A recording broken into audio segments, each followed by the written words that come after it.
It's a bill that will make health insurance more affordable and health insurance companies more accountable, and it will do all this while reducing the deficit. Yet while the American people want us to act, our Republican colleagues in the Senate want nothing more than failure. They want us to do nothing. That's why the Republicans have sounded a familiar cry: slow down, stop everything, start over. We've seen it again and again.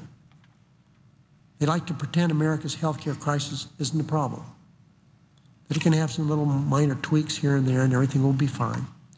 They choose to ignore the fact that unfair and unchecked insurance companies, unfair and unchecked company policies that these insurance companies give out are forcing the very people these senators represent to lose their homes, file for bankruptcy, and even die.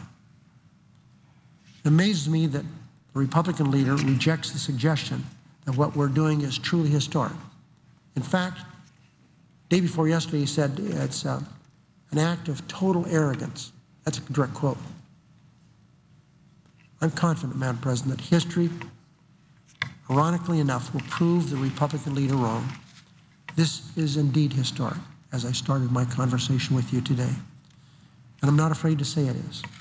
But instead of joining us on the right side of history, all Republicans can come up with is this: slow down, stop everything, let's start over.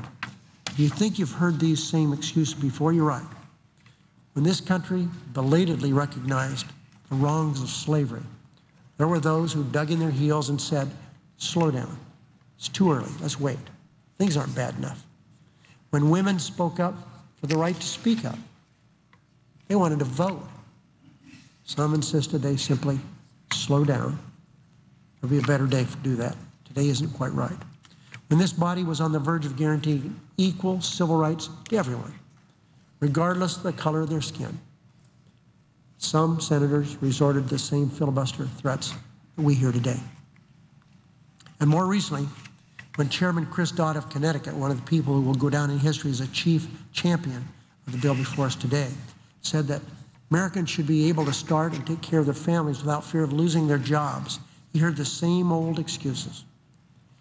Through 7 years of fighting and more than one presidential veto, it was slow down, stop everything, start over.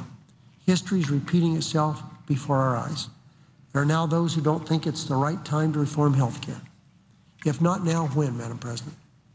But in reality, for many who feel that way, there will be never a good time to reform health care.